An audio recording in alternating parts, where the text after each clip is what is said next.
apa kabar teman-teman semua? Semoga tetap sehat dimanapun kalian berada.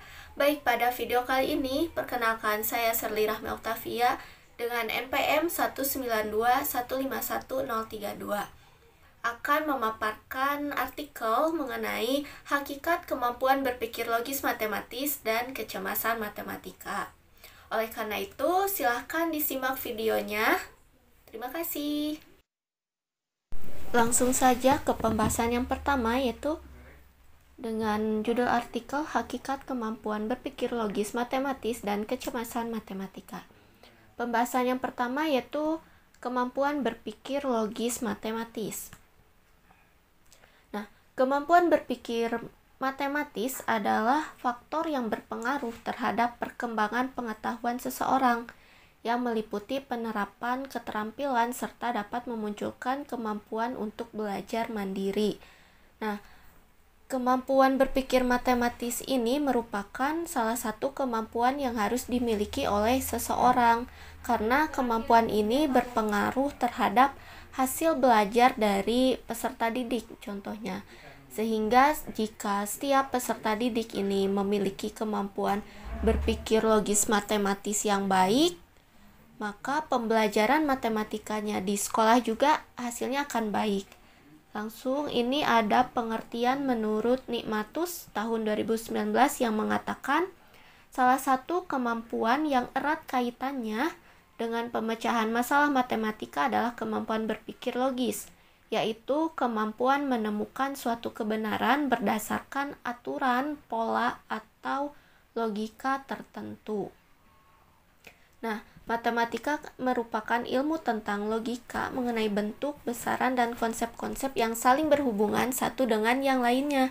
Nah, dalam menyelesaikan suatu persoalan matematika, diperlukan suatu kemampuan dan juga keterampilan yang tadi dijelaskan oleh Nikmatus.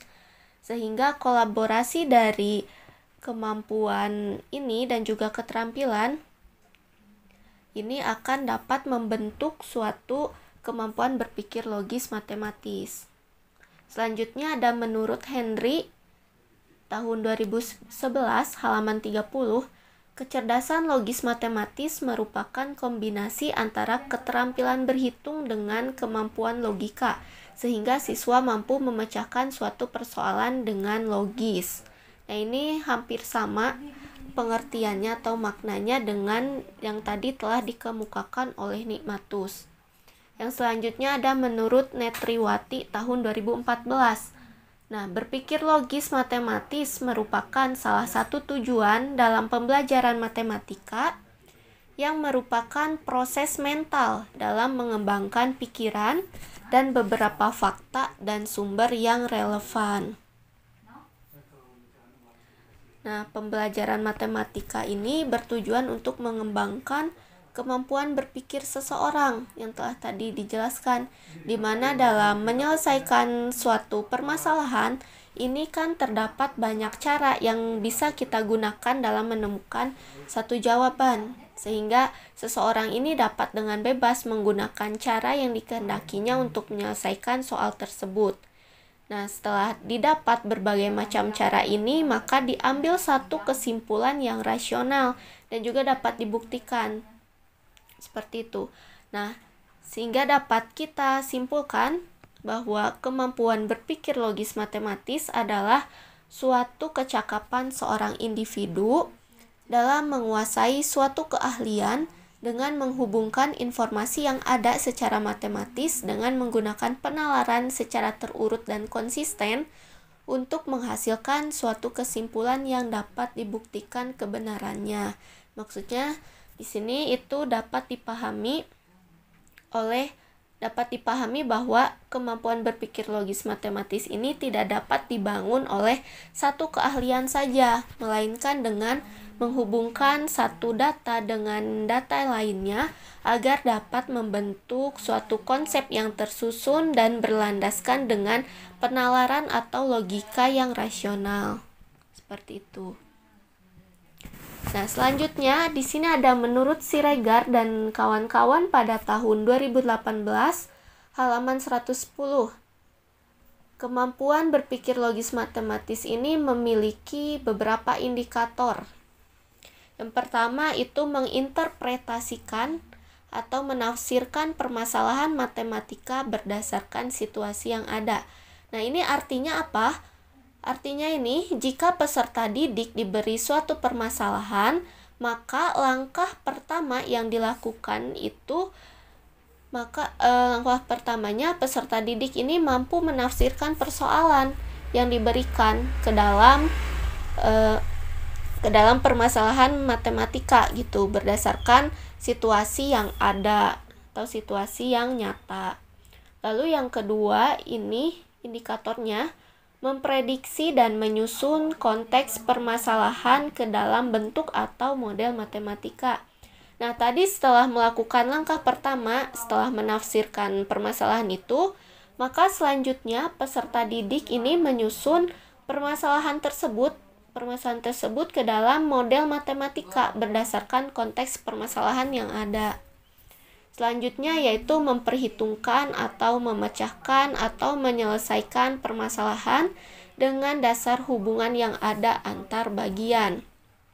Nah, tadi jika permasalahan sudah terbentuk menjadi suatu model matematika, yang harus dilakukan oleh peserta didik selanjutnya yaitu menyelesaikan permasalahan tersebut berdasarkan hubungan antar bagian yang ada atau yang diketahui dalam permasalahan.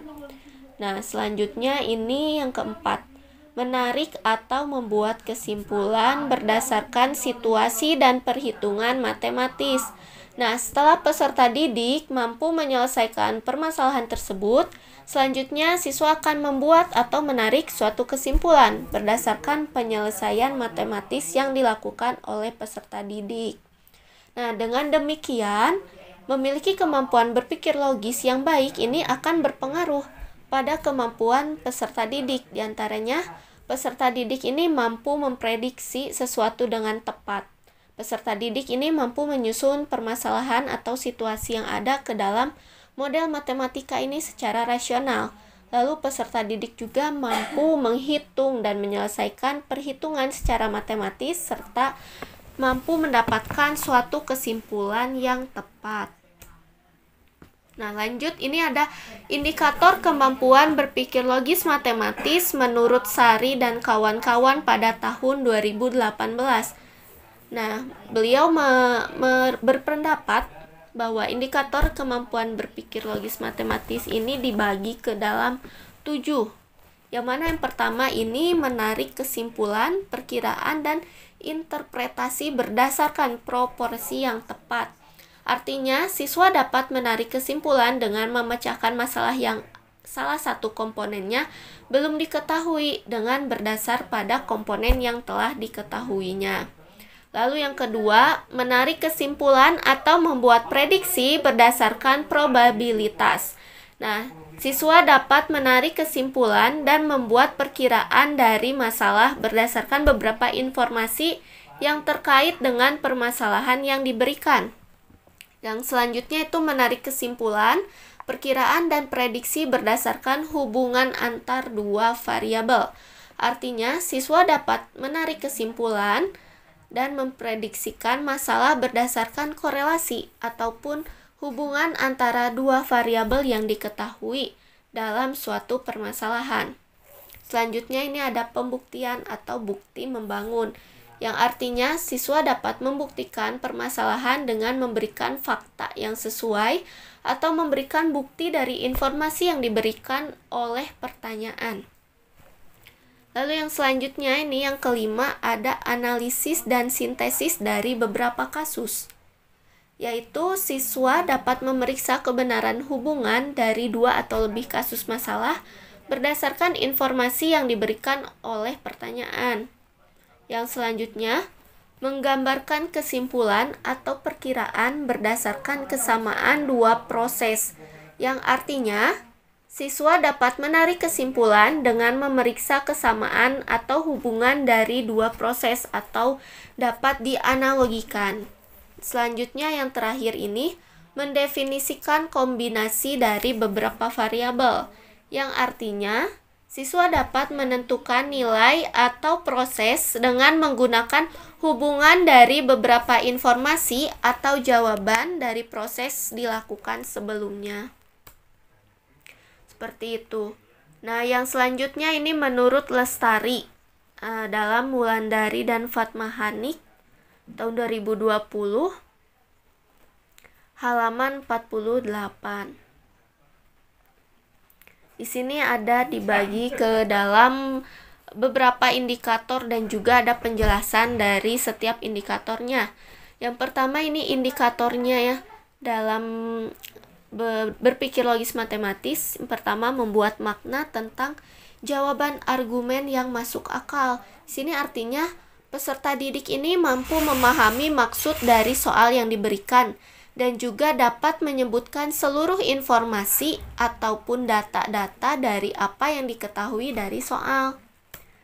Lalu yang selanjutnya, indikator yang kedua, membuat hubungan logis di antara konsep dan fakta yang berbeda. Ini artinya peserta didik dapat merencanakan penyelesaian soal yang diberikan dan juga dapat mengungkapkan secara umum semua langkah yang akan digunakan dalam menyelesaikan soal yang diberikan. Nah, yang selanjutnya ini yang ketiga, menduga dan menguji berdasarkan akal. Maksudnya di sini peserta didik dapat menentukan strategi ataupun langkah-langkah yang akan digunakan dalam menyelesaikan soal yang diberikan. Dan selanjutnya, menyelesaikan masalah matematis secara rasional.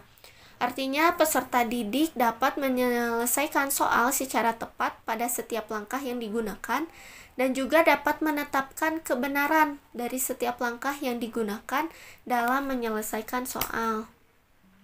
Nah, indikator yang terakhir ini menarik kesimpulan yang logis. Artinya, peserta didik ini memberikan kesimpulan dengan tepat pada tiap langkah penyelesaian dan juga dapat menyimpulkan dengan tepat pada hasil akhir jawaban. Nah, itulah beberapa indikator berpikir logis matematis menurut beberapa ahli. Nah, mungkin untuk kebingungan di sini terdapat beberapa contoh soal di sini yang termasuk ke dalam yang dapat mengukur indikator kemampuan berpikir logis matematis dari peserta didik. Di sini ada soal yang pertama termasuk dalam fungsi komposisi. Nah, diketahui fx sama dengan 2x tambah 4 dan gx sama dengan x kuadrat. Lalu yang ditanyakan f bundaran gx. Selanjutnya itu ada jika x kuadrat dan tambah y kuadrat sama dengan 116 dan x kurang y sama dengan 6, maka hasil perkalian dari x dan y adalah berapa. Dan juga ini bisa dibaca, bisa dilihat ya beberapa contoh soalnya. Sehingga ini kenapa bisa soal ini bisa dikategorikan ke dalam indikator kemampuan berpikir logis matematis, karena pada soal-soal yang telah dipaparkan di atas tersebut, peserta didik ini diminta untuk menyelesaikan permasalahan atau soal ini, yang mana sebelumnya peserta didik ini harus dapat memperkirakan atau menduga soal tersebut ini dalam penyelesaiannya ini berdasarkan hubungan antar elemen, jadi saling berkaitan. Nah, selanjutnya peserta didik ini menyelesaikan atau memecahkan soal tersebut dengan menggunakan langkah-langkah yang telah tadi diperkirakan, yang tadi telah diduga gitu, sehingga nanti akhirnya dapat mendapatkan jawaban ataupun kesimpulan. Yang selanjutnya itu ada karakteristik kemampuan berpikir logis matematis. Di sini ada menurut pendapat Jody dan Johnson dalam Fitriyah tahun 2019 halaman 2. Yang mana beliau berpendapat bahwa berpikir logis ini mempunyai beberapa karakteristik, yaitu yang pertama ini mengkategorikan, yaitu kemampuan siswa untuk mengkategorikan sesuatu yang diketahui dan sesuatu yang ditanyakan berdasarkan informasi yang ada. Lalu yang kedua itu menghubungkan, yaitu kemampuan siswa untuk menghubungkan informasi yang sudah diketahui berdasarkan pengetahuan ataupun pengalaman yang dimiliki sehingga siswa dapat merencanakan pemecahan dengan tepat. Selanjutnya, ketiga itu menghitung, yaitu kemampuan peserta didik untuk melakukan perhitungan matematis secara teliti. Lalu yang selanjutnya ini membuat kesimpulan, yaitu kemampuan peserta didik untuk menarik suatu kesimpulan dari awal suatu permasalahan hingga akhir penyelesaiannya. Selanjutnya ini ada menurut Nikmatus dalam Andriawan dan Budiarto 2014 halaman 43, yang mana mengemukakan bahwa karakteristik dari berpikir logis ini diantaranya yang pertama itu adalah keruntutan berpikir.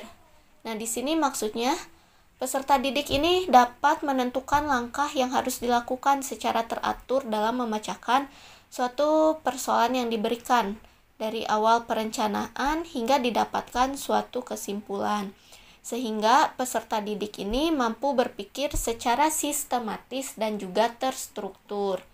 Selanjutnya yang kedua ini ada kemampuan berargumen, yaitu siswa mampu memberikan argumen atau pendapatnya secara masuk akal sesuai dengan fakta ataupun informasi yang ada terkait dengan langkah perencanaan masalah dan penyelesaian masalah yang dilakukan. Sehingga dalam penyelesaiannya peserta didik ini mampu memberikan alasan atau argumen yang logis. Lalu yang ketiga ini penarikan kesimpulan. Siswa dapat menarik suatu kesimpulan dari permasalahan yang ada ini berdasarkan langkah penyelesaian yang telah dilakukan. Nah, kesimpulan yang diperoleh ini yaitu setelah peserta didik mampu menyelesaikan langkah-langkah penyelesaian permasalahan berdasarkan argumen ataupun pendapat peserta didik yang logis ataupun masuk akal. Nah, mungkin itu ya dari kemampuan berpikir logis matematis. Gimana nih teman-teman, masih semangat kan? Semoga tetap semangat nih dalam menyimak video sampai akhir. Langsung aja ini materi yang kedua itu adalah kecemasan matematika. Nah, merasa cemas atau khawatir ini merupakan suatu hal yang wajar dirasakan oleh setiap manusia. Yang mana kecemasan ini dianggap bagian dari kehidupan sehari-hari. Namun nih, kecemasan yang berlebihan ini merupakan kondisi emosional yang bersifat negatif.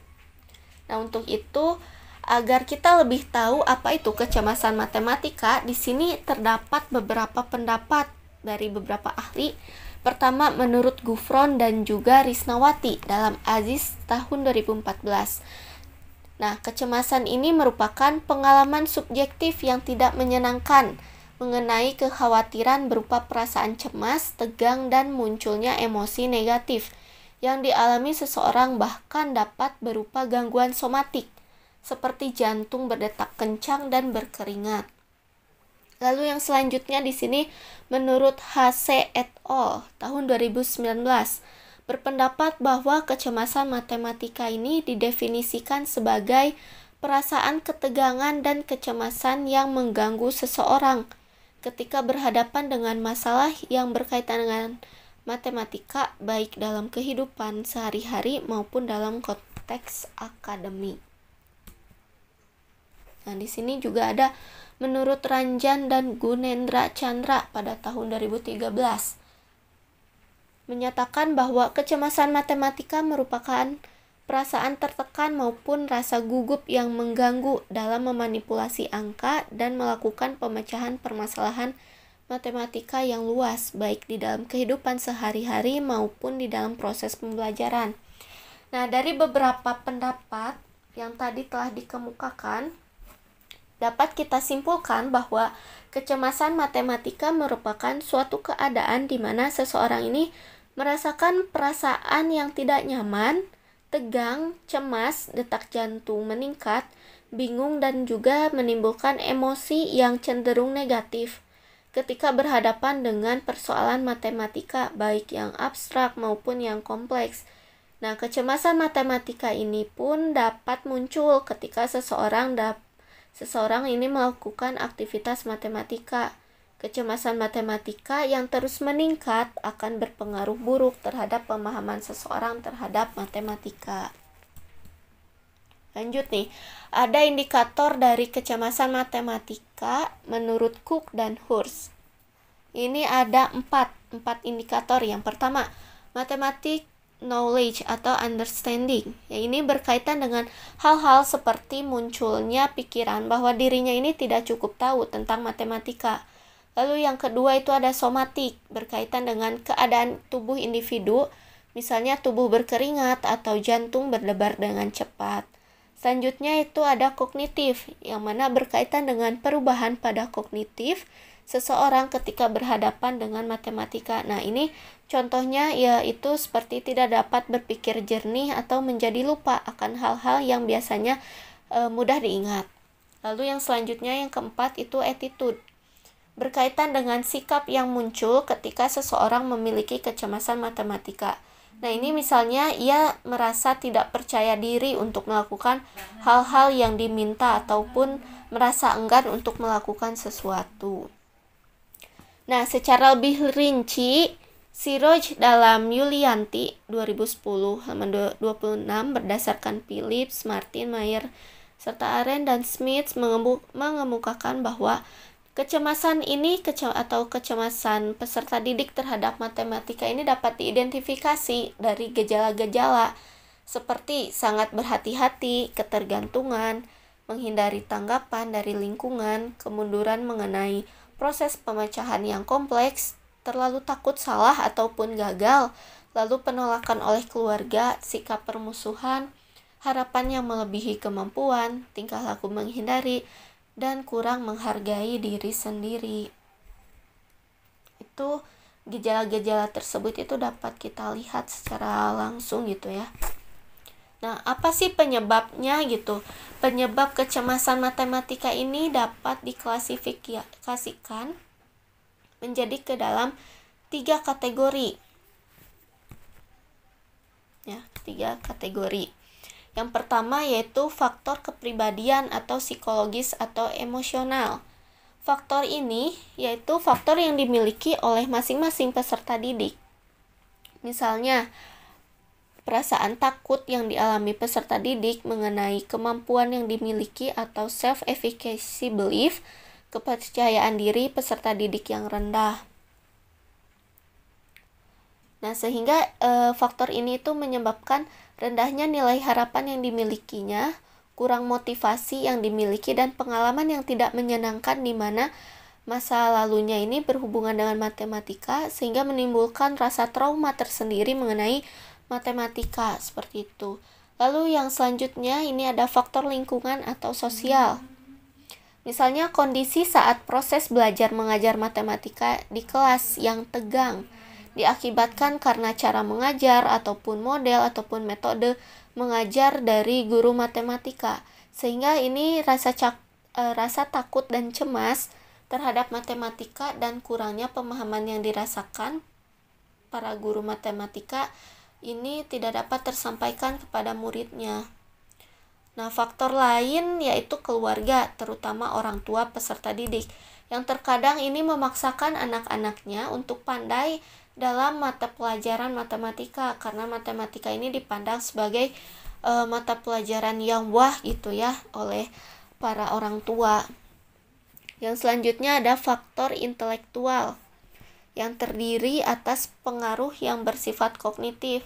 Apa sih? Yaitu lebih mengarah pada bakat dan tingkat kecerdasan yang dimiliki peserta didik.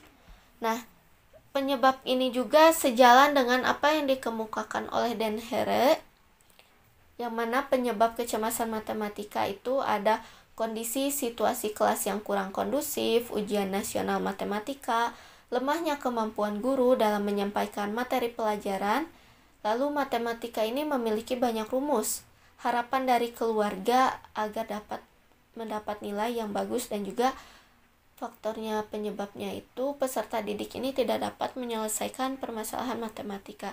Nah, oleh sebab itu tadi yang telah dijelaskan sama saja dibagi menjadi 3 faktor, dan juga ada tuntutan dari keluarga gitu terhadap si peserta didik ini yang harus paham mengenai materi matematika, sedangkan ia tidak memiliki bakat ataupun tidak mengerti dengan materi pelajaran matematika.